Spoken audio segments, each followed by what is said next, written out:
اختلافات کا حل ڈھونڈا جا سکتا ہے مگر حسد اور بغض کا نہیں۔ بے شک اخلاق کی خوبصورتی دلوں کو فتح کر لیتی ہے۔ کچھ لوگ ریاضی کے سوالوں کی طرح ہوتے ہیں جن کو حل کرنے میں کافی وقت اور دماغ صرف ہوتا ہے اور آخر میں نتیجہ ہمیشہ کی طرح صفر ہی ہوتا ہے۔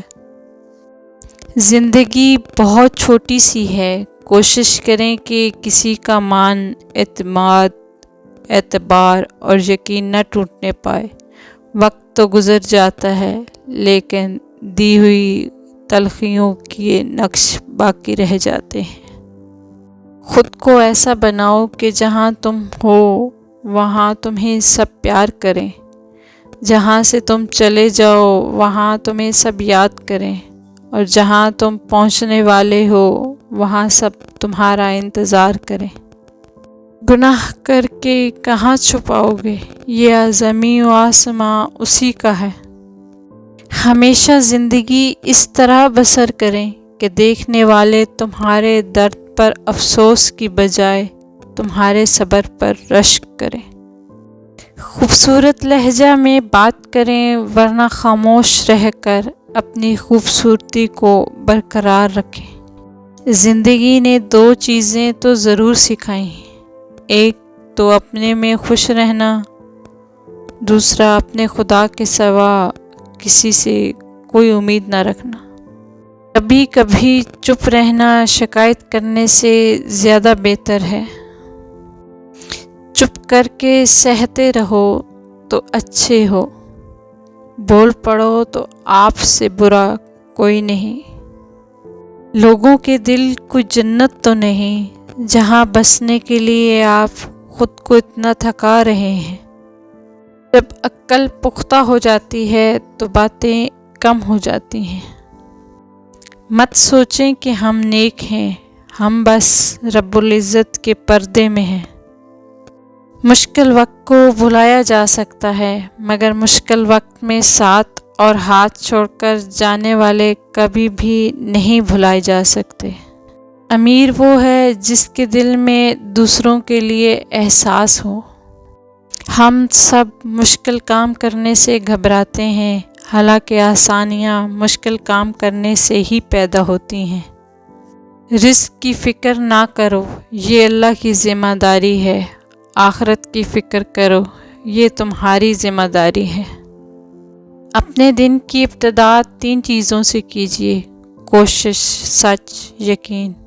کوشش بہتر اور نیک زندگی کے لیے، سچائی اپنے کام کے ساتھ، یقین اللہ کی ذات پر۔ اپنی اولاد کی بہترین تربیت کی فکر کرو، سہولتوں کی نہیں۔ پرندے اپنے بچوں کو پرواز کرنا سکھاتے ہیں، گھونسلے بنا کر نہیں دیتے۔ اگر نماز کے وقت طواف کعبہ رک سکتا ہے تو تیرا کاروبار اور کام کیوں نہیں؟ سروں پہ شفقت کے پھیرنے والے ہاتھ جتنے کم ہوتے جائیں گے، زندگی کی تلخیاں اتنی ہی بڑھتی جائیں گی۔ اپنے بزرگوں کی قدر کیجیے۔ مسئلہ یہ نہیں ہے کہ حق بات کہنے والے علماء کرام ختم ہو گئے ہیں، مشکل یہ ہے کہ ہم صرف اپنی مرضی کا حق سننا چاہتے ہیں۔ اے اللہ پاک، اے مالک کل جہاں، تجھے خوب معلوم ہے محتاجی کتنی بڑی رسوائی ہے، مجھے اپنی ذات کے سوا کسی کا محتاج نہ ہونے دینا۔ لوگ خود خالص ہونا پسند نہیں کرتے مگر تلاش مخلص لوگوں کی کرتے ہیں۔ توبہ کا خیال خوش قسمتی ہے، کیونکہ جو گناہ کو گناہ نہ سمجھے وہ بد قسمت ہے۔ رزق اور عزت کسی کے ہاتھ میں نہیں ہے، اللہ جسے چاہے بے حساب دیتا ہے۔ سب سے بڑی غلطی جو زیادہ تر لوگ کرتے ہیں، آدھا سنتے ہیں، تھوڑا سمجھتے ہیں، زیادہ بتاتے ہیں۔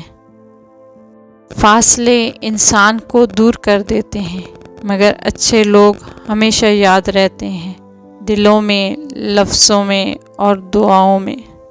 یا اللہ پاک ہمیں ایسے نیک اعمال کی توفیق دے جس سے تو راضی ہو جائے۔ بس اللہ ہی تو ہے جسے تمام باتیں بلا جھجک بتا دی جاتی ہیں۔ محبت کی ابتدا بھی اللہ ہے اور انتہا بھی اللہ ہے۔ اللہ سے بڑھ کر کوئی اپنے بندے کا خیر خواہ نہیں۔ اللہ کی نعمتوں پر غور کرنے سے اللہ سے حیا آنے لگتی ہے، پھر انسان اس بات سے شرما جاتا ہے کہ اللہ ہی کی بخشی ہوئی نعمتوں کو اس کی نافرمانی میں استعمال کیا جائے۔ آج کل تمام اچھی باتیں، ہمدردیاں، سچی باتیں اور انسانیت سوشل میڈیا پر تو موجود ہیں، لیکن انسان کے کردار میں نہیں۔ فکر نہ کریں لوگ بھول جائیں مگر اللہ نہیں بھولتا آپ کی نیکی نہ لوگوں کی زیادتی۔ یا اللہ پاک میرا اور میری اولاد کا دل اپنی عبادت کی طرف پھیر دے۔ جن سے تعلق رکھنا ہو ان سے بحث نہیں کی جاتی، اور جن سے تعلق نہ رکھنا ہو ان سے بحث کا کوئی فائدہ نہیں ہوتا۔ اگر آپ پہلی ٹھوکر سے سنبھلنا نہیں سیکھتے تو پھر آپ دوسری ٹھوکر کے مستحق ہیں۔ دنیا اتنی بری بھی نہیں ہے اگر اسے آخرت کمانے کے لیے خرچ کر لیا جائے۔ جو لوگ کہتے ہیں کہ نیکی کا زمانہ نہیں رہا، وہ دراصل انسانوں سے نیکی کا صلہ چاہتے ہیں، اور جو لوگ اللہ کی رضا کے لیے بے لوث ہو کر نیکی کرتے ہیں ان کے لیے ہر زمانہ نیکی کا زمانہ ہے۔ بڑا کام وہی شخص کر سکتا ہے جو خود کو چھوٹا کرنے پر راضی کر لے۔ ایمان کی نعمت کے بعد عزت، تندرستی اور رزق سے بہتر کوئی نعمت نہیں۔ اللہ کریم زندگی کے ہر موڑ پر ہمیں عزت، صحت اور رزق میں وسعتیں اور برکتیں نصیب فرمائے۔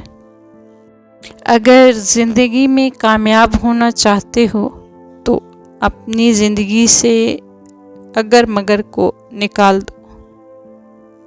اے میرے اللہ، اے میرے مالک، تو مجھ سے راضی ہو جا۔